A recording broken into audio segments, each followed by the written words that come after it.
we're joined by Sanyaolu Juwon, who is an activist, writer, citizen reporter, and also the country director of the Take It Back movement, which is a major civil rights organization in Nigeria. And we thought we'd talk to Juwon about the ongoing End Hunger, or We Are Hungry, depending who you ask, mass protests taking place in various parts of Nigeria. Juwon has been a participant and an organizer of this action, as well as many before, and often comments on the role of Nigerian radical movements and labor movements in resisting neoliberalism in Nigeria. So we're very glad to have Juwon on. Thank you for joining us, sir. Yeah, thank you, Comrade, for having me. Thank you. Yeah, brilliant.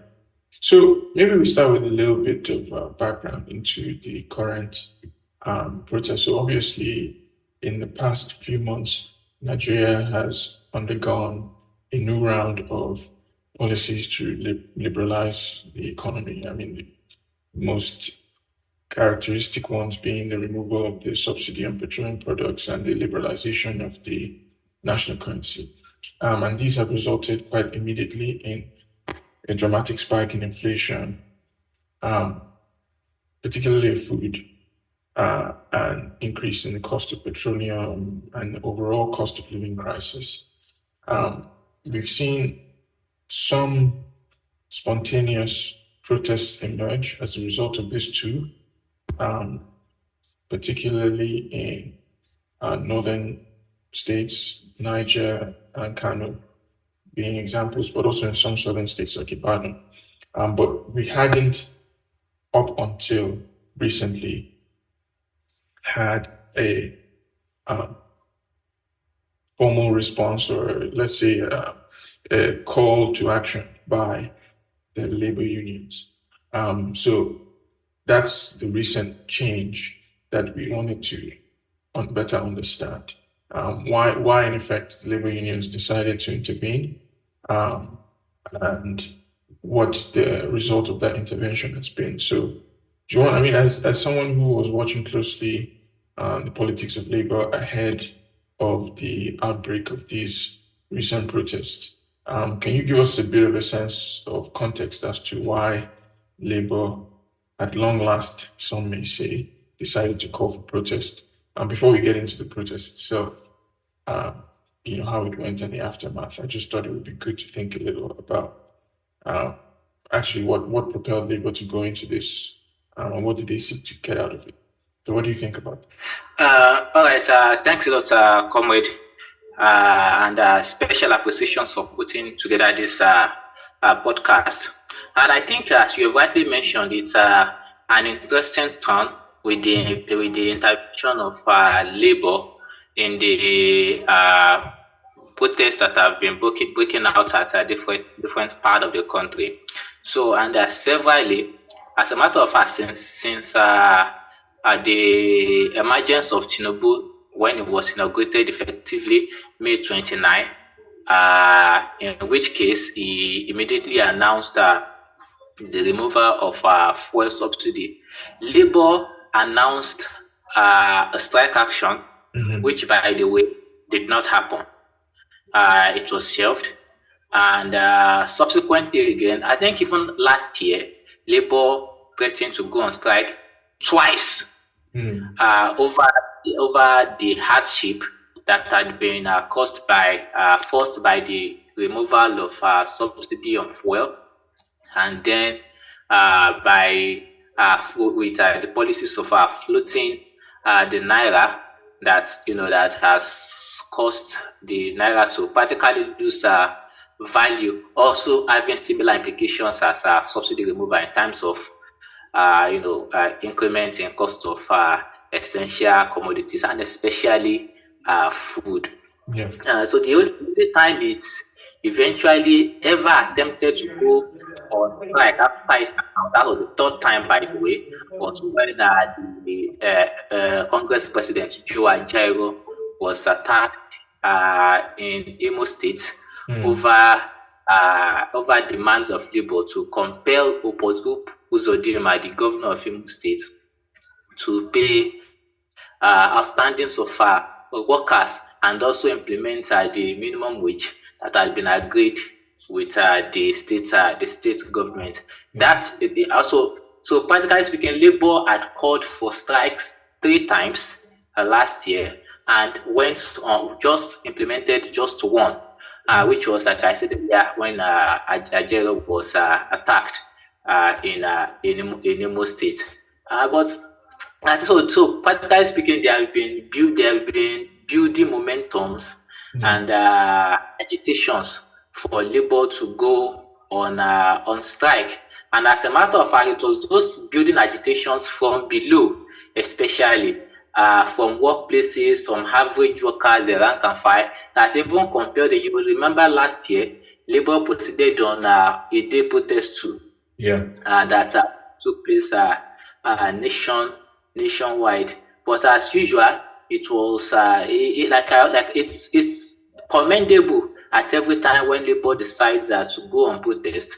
But sometimes you just need to analyze some of the internal dynamics within such protest, and then sometimes you would find out at some instances they are at the very best a show of shame.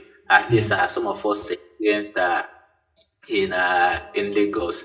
So, and with the end hunger protest too, you would also remember. I would not say Labour also called for this nationwide protest of its own volition.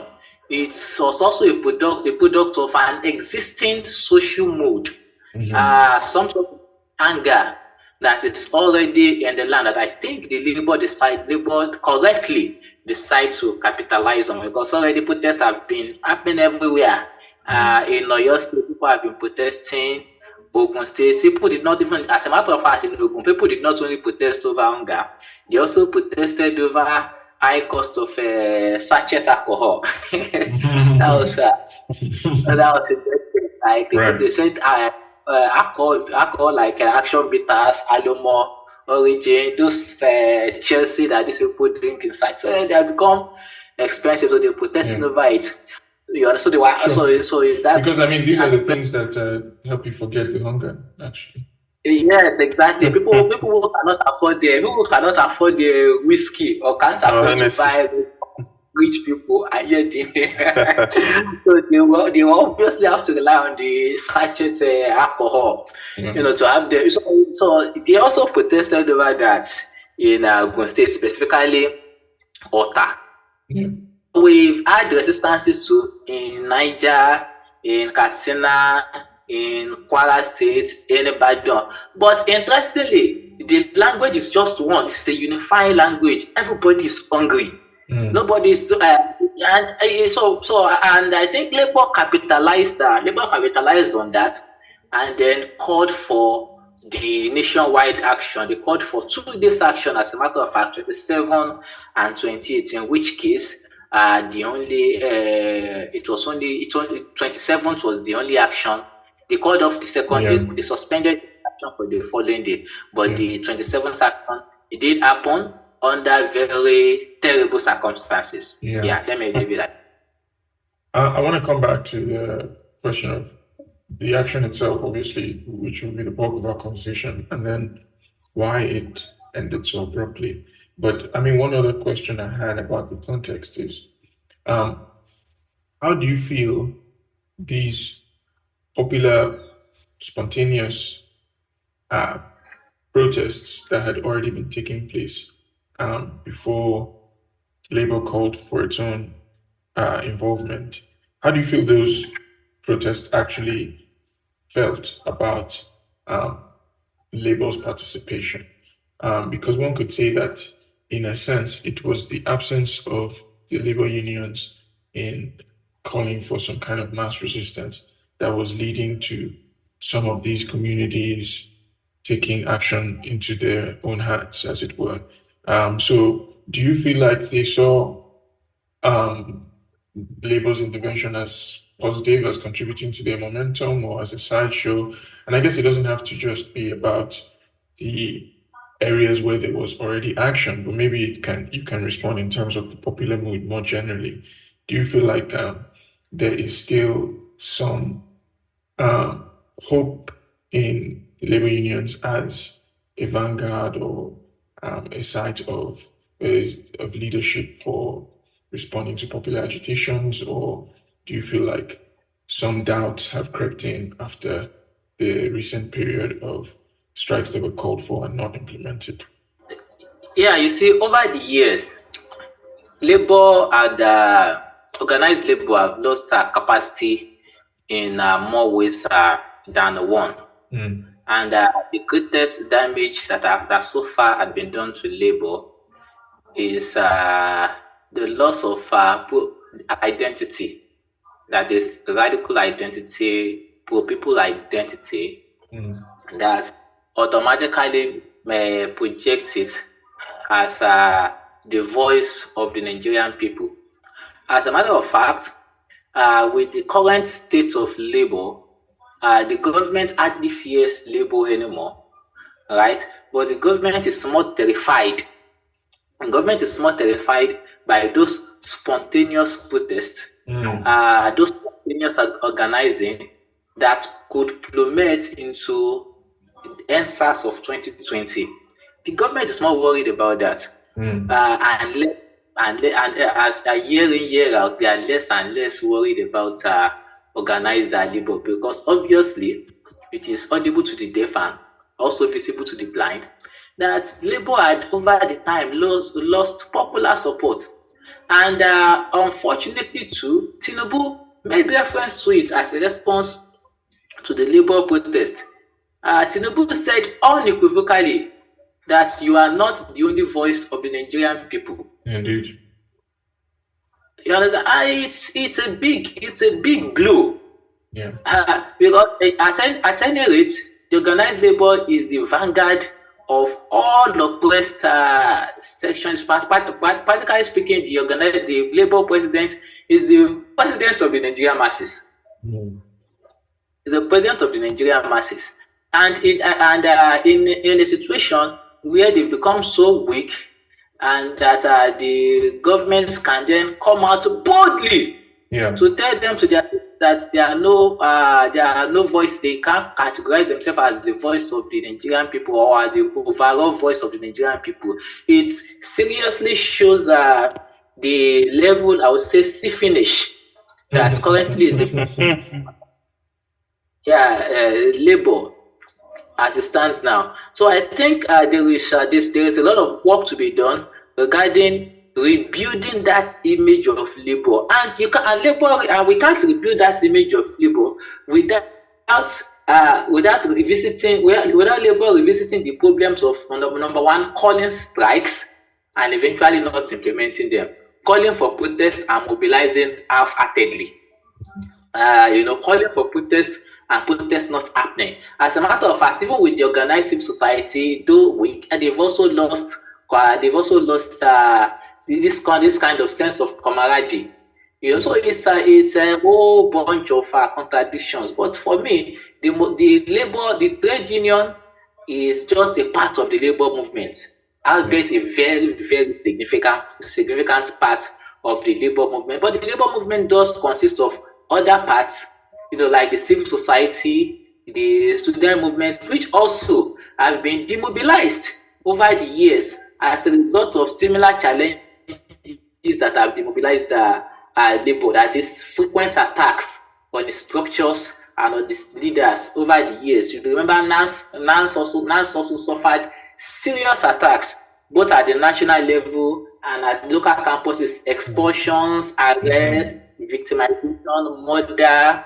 It's crazy what had been done to the labor movement over the years. But we are now at the situation where there is a need to develop the labor movement over and above the limitations of the trade unions, and build and capitalize more on some of the pockets of resistances that are breaking out in communities. For instance, our organization, the Take It Back movement, we have some of these protests that broke out spontaneously even before labor called for its action. We were involved in organizing from some of these from the base, and I think it's some kind of work that we all within the civil society space have to commit to both from the north and the south.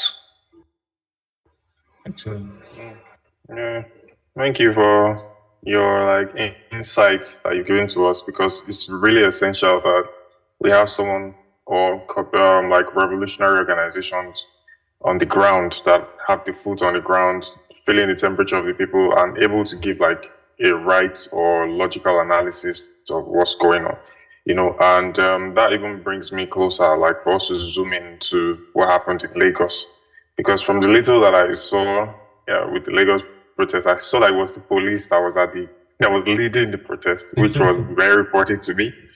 So I would like for you to maybe brief us or tell us what really happened in Lagos and to what extent, has the movement in Lagos, more specifically, because I'm trying to lay it up with NSAS, because Lagos was a real high point of the NSAS movement. So how will you juxtapose them side by side? And, what level do we say is like the labor organization in Lagos? What level will you rate them? And what was your own opinion on what happened in Lagos? So let me start by doing some sort of a general analysis of what happened to as per the events leading to February 27 protest, and that eventually would generally explain even what happened with Lagos as a point where I physically participated.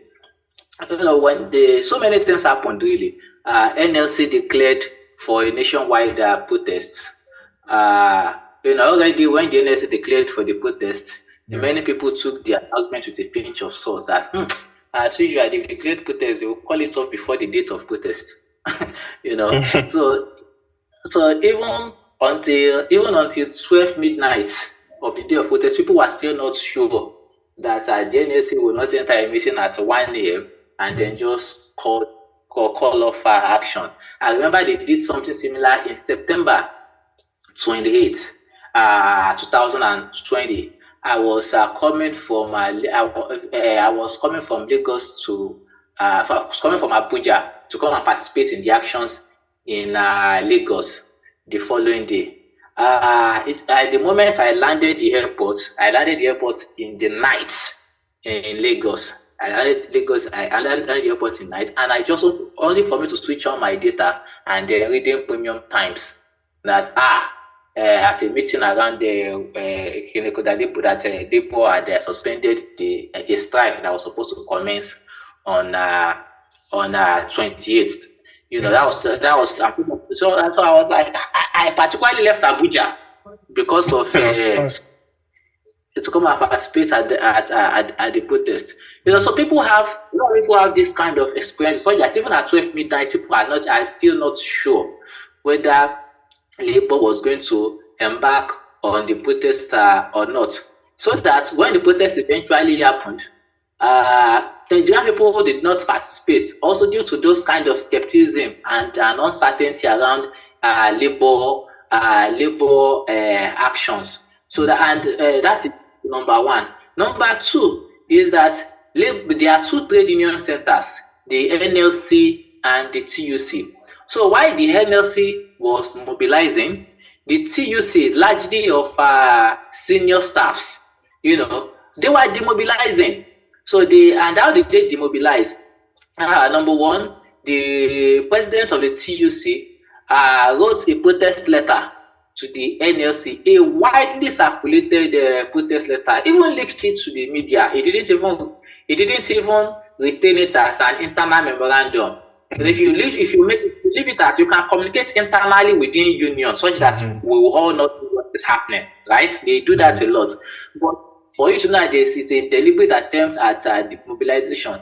It was leaked to the media. So that's why I describe it as a widely circulated protest letter to the NLC, asking the NLC to shelve actions.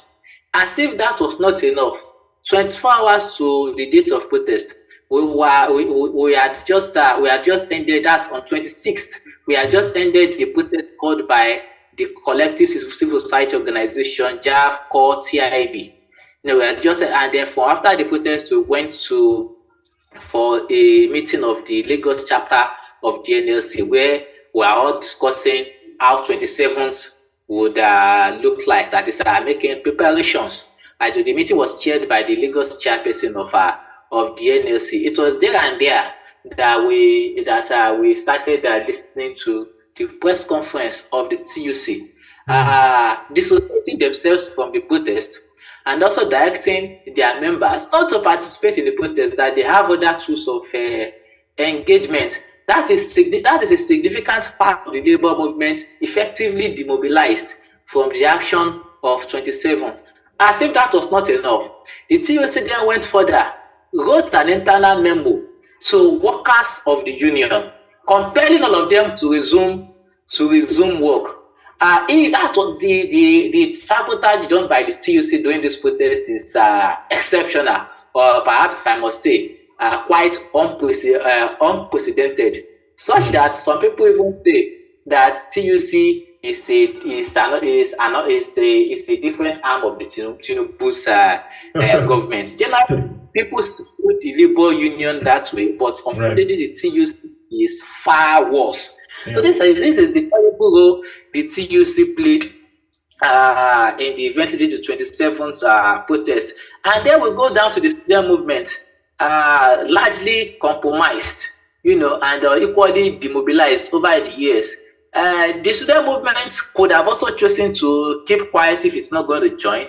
That is NAS, the National Association of Nigerian Students. But they also went as far as demobilizing, issued statement upon statement, making appeals to the NLC to shelve protest in national interest, quote and unquote. I find it difficult. I find it difficult to understand what the national interest actually entails. So this is the kind of circumstance that I've mentioned: lack of confidence by the people, demobilization from within, that created this terrible outcome we saw in Lagos. Like you rightly said, our numbers was almost competing with the numbers of the police. The police so much did not take us serious. They said that they were even giving us distributing water. Their trucks carried water to protesters. It was at the very best just a joke. And afterwards, the protest ended. The protest of just few of us. I'm not sure. Totally we were up to 400 if we were to do a net count. A whole NLC. Just that kind of numbers that was mobilized by the state that we saw at the state council. Just one union can mobilize. Just one union in the NLC can mobilize. Not gay. Not gay only. Just ask people to come and mobilize. They can mobilize more than that. Numbers. Just one union. Ask NT. You understand? But so it was an embarrassing show of shame. And these are the circumstances that I've mentioned. They led to such pathetic development. And Lagos is even much more better. There are states that barely had 100 people. There are states that people like Akwa Ibom that even barely had 50 people. Akwa Ibom, Rivers. It's a reflection of massive loss of capacity, and it's an issue that needs to be urgently addressed. I'm tempted to fire a quick follow-up to that. I mean, because I feel like what you're describing is a profoundly paradoxical situation. We've just had an election that was considered quite illegitimate and was the source of a lot of anger, particularly for young people in Nigeria, but actually across the generational spectrum, I think. Then we are also seeing a dramatic cost of living crisis leading to outbursts of spontaneous protests across the country. And in the midst of this anger and hardship, Labour calls for a protest that ends up being extremely poorly attended. So, I mean, if you could kind of identify or pinpoint a reason for this, what would that be? Would you say that the Tinubu administration has somehow managed to so thoroughly demobilize citizenry and weaken labor? Would you say that it's part of the kind of longer running trend that you pointed to that has not even been helped by the economic and political situation, or would you locate it more in the actual leadership of labor right now? Perhaps more specific or individual level weaknesses that are leading to this kind of, very poor showing. So I wonder, how would you kind of, where you would locate the cause of this level of demobilization by popular organizations amidst the wider anger and I think desire for action. Yes, no doubt. With regards to these actions and previous actions from last year, Tinubu the Tinubu regime has been central to demobilizing labor and weakening its structures. But no doubt, these are issues that even predates Tinubu himself. Okay. Tinubu did not become a serious political figure until 1999 when he became Lagos State governor. But the processes leading to the mobilization of labor long predated 1999, right from the military dictatorship, and it's not just the trade unions; it's the labor movement in general, the left-leaning civil society organizations, NANS. And as a matter of fact, even the fractionalization of labor into two centers, NLC and TUC, is a reflection of these years of attack, because the labor center used to be just one. It used to be just one. Just at a point, it was just ULC, United Labour Congress, and then we have just NLC. And recently now it's been fractured into two, NLC, TUC. As a matter of fact, there was a period it was three between 2016 and I think early 2018. At that period we had NLC, TUC, and ULC. And ironically, the president of ULC was Joe Ajero, who led his union NUI, NUI and Nupeng majorly out of the NLC, and did separate actions all of this period. And as a matter of fact, in 2016, the ULC was significant to demobilizing the protest of labor in 20 when the Buhari administration increased price of oil in 2016. The NLC and TUC jointly called for nationwide protest, which was largely unpopular, right? Because Nigerian people at the time were still cutting the Buhari's regime. They were saying like, there is this. It was the honeymoon period. Yes, it was this fufuya that surrounded Buhari's regime. It was that kind of fufuya that would have surrounded Obi if he had emerged. Yeah. So with that, Buhari was able to immediately underwent to pick up, because for the fact that people were still cutting him, Buhari was able to launch many policies unknowingly to Nigerian people. And Labour at the time was very unpopular to even fight these policies. But despite that, it's under Ayuba Waba. The Labour and NLC and TUC called for a nationwide protest. And this protest was effectively demobilized by a third faction led by Joe Ajero, the ULP. As a matter of fact, Joe Ajero held joint press conferences with the Minister of Labour and Adams Oshiomhole, saying unequivocally that they support the increment that was done by the Buhari's regime. So the fractionalization. You might be getting a taste of his own medicine now in terms of the TUC also breaking away from their call for protest, then one could say, right? You said what? I didn't get that. No, I'm saying based on that background where he himself led a faction movement at one point against the labor union protest against the increased petroleum prices, then it almost seems like he's getting a taste of his own medicine, given that TUC has done the thing. that he did it, he did something similar, Right. in 2016. So it's so there have been this. As a matter of fact, as at that period, the government was almost prepared to register the USC as a third labor center, because it furthers their aim of weakening the trade unions, three different unions that you can demobilize or divide at any point in time. It was all the union. The USA returned back to NLC upon intervention by the quote and unquote elder statesmen of labor, and then they ended it by ensuring some sort of consensus agreement within WABA, and it was that consensus that produced that was that agreement that produced Ajero as president of the NLC. But it was not contested. If I could quickly follow up, I mean, so you're laying a very useful and important context by saying that what we're witnessing now is the result of some long-running structural processes, including divisions in labor.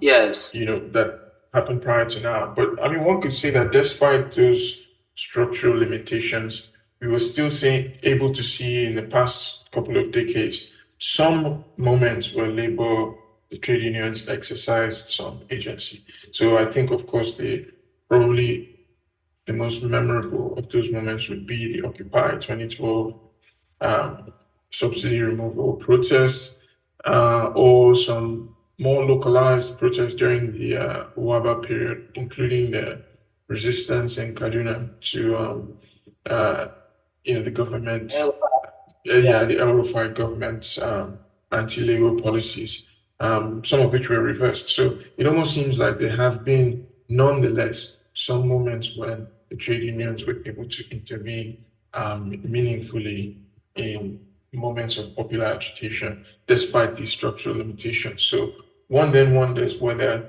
or why, at this present moment, such displays of agency, rebuffing some of the structural constraints, has not materialized.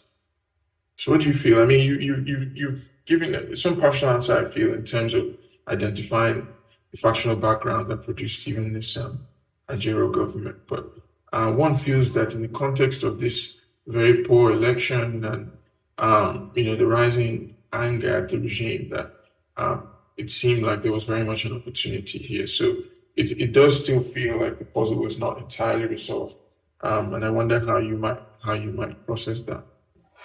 Yes, of course. Like I said, I also argued it. The trade unions have developed capacities in the past, even under some of these circumstances. But the challenge is that the circumstances start getting worsened day in, day out.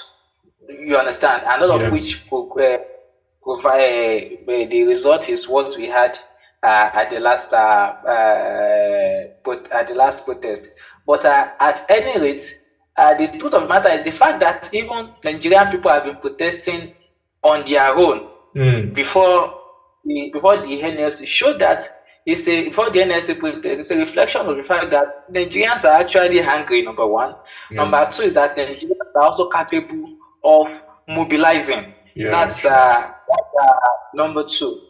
So, but the challenge with the protest of the NLC and why the Nigerian people practically boycotted it, or they could not or did not attend, is some of the analysis I've earlier given. Uncertainty, the problem of uncertainty. But now the challenge we also have now is also, and the truth of the matter is that Nigerians may have actually come out in 28. Of course, 28 action did not happen, so there's no way we can make an authoritative claim over that.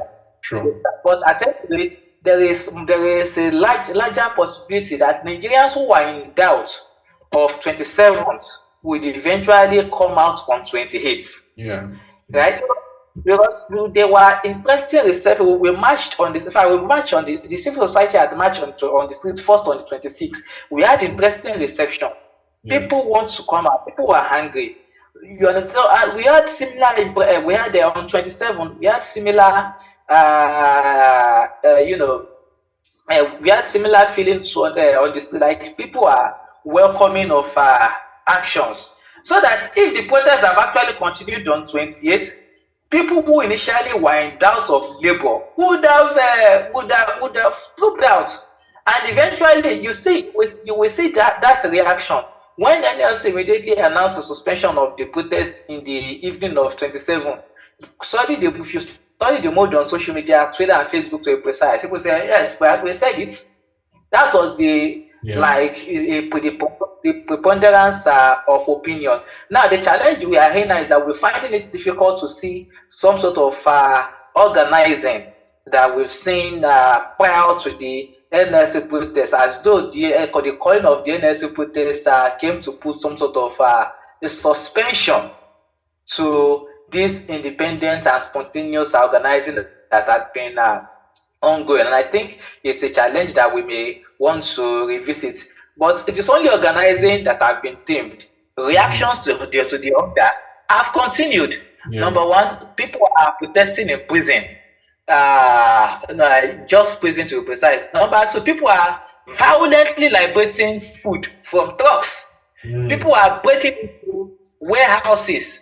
These are reactions that are happening outside of the capacity of to lead a real resistance, or outside of the capacity of organized civil society to provide leadership for the spirit of anger in the land.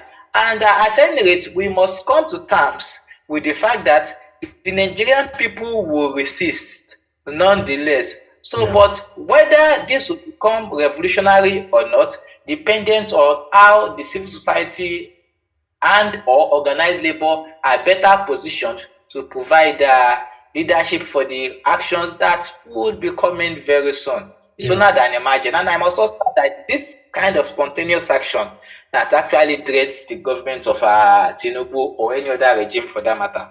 No, sure. That makes sense. I mean, a final one about the protest itself for me is, so then why was it called off? Why was the second day, the 28th, called off? And I am curious about your analysis of Labour's position as to why it was called off, but also about what position was circulated from your point of view. You said, I didn't get that. No, so I mean, that leads to the question of why was the protest called off on the 28th? I mean, what was the official reason? But then what do you feel was the real reason that the protest really did not hold on the second day? Oh, okay. So the NLC issued a communique saying that it suspended street actions for 28 and are going for other form of actions in the form of press conferences and all. Of course, we didn't see the press conference though. But the real issue when the real issues upon as a matter of fact, we can deduce two inferences. One of it from some of the direct communications that happened with the secretariats of the union, and some of it from from sort of a general overview of issues. Number one, based on consultations with the secretariat of the union, they claimed they were being threatened. They claimed they were being threatened seriously by the regime, which is not unexpected. But the point is that was Labour hoping to be patted in the back by the regime? Who else would be threatened? Who else should be threatened by a government, if not organized labor? It comes with the territory. So it also shows us the kind of trade union, the kind of characters that leads the affairs of the trade unions. And number two, it's also the ideological and structural deficiencies of the leaders of the unions, both at the NAC level. NAC, that's the National Administrative Council. The NAC majorly consists of presidents of unions. And most of these presidents of unions are in the pockets of various organs of the government, from the presidency down to the state government. There's also the challenge with the NEC, that is state councils to be precise. As of today, many state councils are funded by state government. They are directly under the pocket of the state government.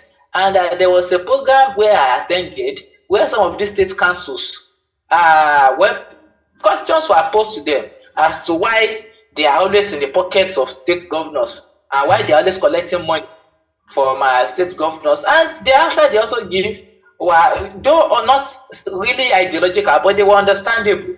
They said they don't get money from the center.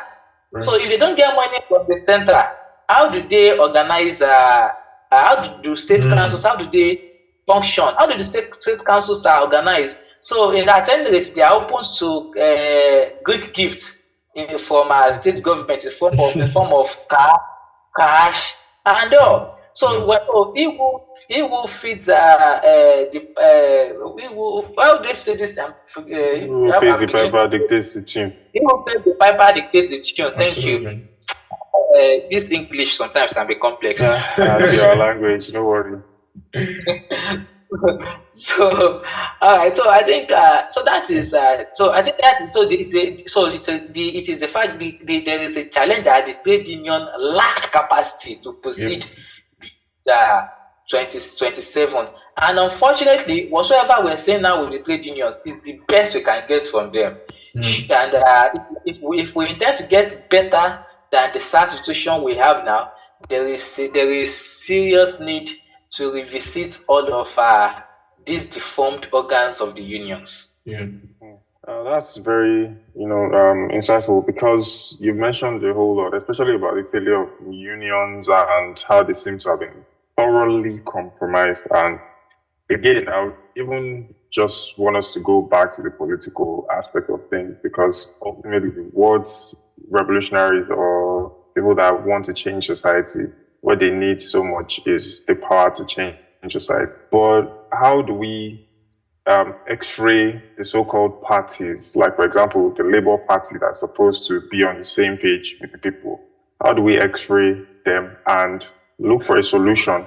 And how do we build something that is like an alternative if they also appear to be compromised, which to me they are? How do we build something as an alternative to the Labour Party, and how do we build consciousness amongst the people, so that we can then not have to wait on the labor unions and all these compromised unions, and help the people towards achieving their goal of like a fairer society? What do you think about that? I'm aware of the AAC and I'm aware of the Take It Back movement, but what can we do to improve all these things? Yeah, so I wouldn't want to belabor, like you rightly recognized, I wouldn't want to belabor the situations with the PDP and APC, and also the fact that the Labour Party has at the very best become another wing, or as over time become just another wing of these established parties of the PDP and the APC. As a matter of fact, Donyo Okukwe, who was the campaign DG of the Peter Obi, who was the flag bearer of the Labour Party, called the party a special purpose vehicle, which I tell you, that is actually what the Labour Party had been over the years. And the chances of rescuing the party from the grasp of hyenas who currently control the party is bleak. It's bleak. The party has effectively been consolidated for in the interests of the ruling class elements. So parties like the African Action Congress, in fact, as a matter of fact, that is the only left-leaning political party that presently exists now. There is the People's Redemption Party, which also has two factions. But the faction that is recognized by INEC is the pro-Tinubu faction of the PRP. The other faction is the radical faction, which is not recognized by INEC, and is in works with the AAC at the moment. There is also the Socialist Party of Nigeria, the SPN, which was formed by the Democratic Socialist Movement. Of course, that's the party hardly have a mass beyond the membership of the DSM. You understand? But at least there are those efforts. So I think the real issues now is to coalesce all of these efforts and build the party from ground up. Build these kind of parties from ground up, and there are no other ways to it, but this other than going back to the roots of the communities, going back to the roots of the campuses, engaging workers at their workplaces, not necessarily not the bureaucracy. So it's rigorous work. And already to some of the things that the political party, the AAC now is doing, is that it is taking seriously the local governments elections, especially as it happens, as currently happening in Oyo State, parts of Ondo. And I would think that it is such an effort building from the local councils. As a matter of fact, one of the major policies that was made by the AAC is to prioritize contesting as councillor, even over local government chairman. So, because councillors are closer to the people, you only have to deal with just one ward and fewer polling units. So, of course, local government elections also come with its own dynamics. And the major challenge to local government elections is the fact that if you think INEC is terrible, the state's electoral umpire are much more worse. Yeah. As a matter of what they usually do, they hardly vote, they just handpick, and they do it brazenly. Nobody hides this. Everybody knows that this is what they do. So they are much. So that is a major challenge at local councils. But of course, it's not a challenge that is insurmountable. Should we be able to muster enough power to mobilize the communities? Yeah. I think a final question from us, Kamari, would be, so what is the orientation of TIB towards protests in the coming period? Because obviously one limitation of the protests that have emerged so far is that their fundamental demand is not one that actually challenges the power of the regime or fundamentally questions the ongoing economic liberalization program. I mean, there is a sense in which the slogan of "We are hungry" or "End hunger" can very easily be used as justification by the government to do further palliative programs or, to make announcements about interventions in the price of goods, even if those interventions never materialize. So it seems like they're fairly easy to co-opt or redirect.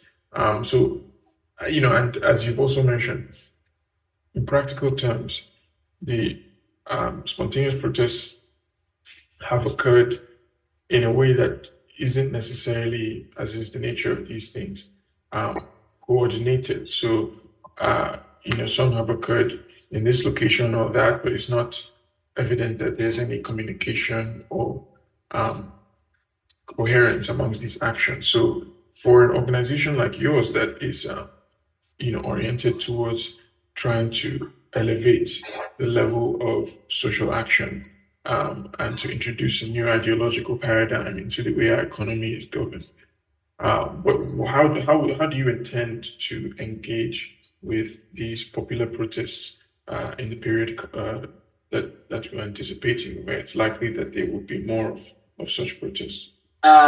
You're correct. The slogans like "We are hungry" do have their limitations and weaknesses, especially the fact that they can be misdirected. Even on my street very recently, I think 3 days ago, they brought several trucks. They were sharing food, and by the way, I stay in some sort of an estate, Right. and if they are sharing food in estates and plenty of people are coming to collect food, then there's a problem. So you didn't collect? Yeah, I would have collected if I was there too. So it's people are it's like a serious problem. Yeah. So it's so but the challenge is also that you know, the thing about there is no country, there's hardly any country really that has survived a situation where citizens are hungry. As a matter of fact, history has shown that hunger had caused many revolutions. Hunger caused Russian Revolution. Hunger caused French Revolution. So hunger is very central to even mobilizing for revolution, and it's the reason that the TIB right from 2019 already gave a direction of what should be where we should be headed beyond maybe we are hungry, beyond they are increasing our fees. We need a revolution, right? And if you and the banner with which we used to intervene in 2019 carried our usual slogan, "Revolution now." The same thing with some of our flyers. Our flyers were communicating the same thing, revolution. Our social media interventions were also communicating the same alternative, revolution. And interestingly, unlike 2019, where people were rather confused about what exactly does revolution mean. So although people are still not totally clear, even now, as to what it is, so people have better idea than what they had in 2019. So that even after the flood elections, people were calling for revolution. And as things get worse, revolution keeps trending on the social media. On the average, if you interview an average Nigerian now, we widely disagree with you that Nigeria needs a revolution. So I think yes, there is still much work to be done to elevating this conversation. But I would say that at the level of our movement, we're trying our best to intervene at that level. Excellent. Oji, do you have any final thoughts or questions? Maybe generally, what advice would John want to just give out to anyone that's listening, and maybe some sort of, guidance to help them understand further what's happening and what they can do to maybe equip themselves and their minds in terms of the, in light of the consistent neoliberal attacks by the Tinubu government, That makes sense. And perhaps also if people want to join or participate actively, maybe where they can turn to find party or movement, a place to join. Yes, thank you for that. That's an important question. So I think the solution is simple. People need to stop agonizing, and we also need to start. We all need to intensify organizing, right? And my advice is that people should join organizations that are invested in organizing against this sort of systemic impunity. Our organization, the Take It Back Movement, is an example of such organization. We are nationwide. We are not just nationwide. We are also in the diaspora. So people can join us, Take It Back Movement. You can reach out to us via our Twitter account at TIB Movement. So and let's organize together. Yeah. Excellent. Well, I think that's probably the best note on which to leave it. John, thanks once again for making time to join us. Thanks, man. And hopefully we can talk to you again as the crisis and hopefully the solution develops. All right, thank you so much.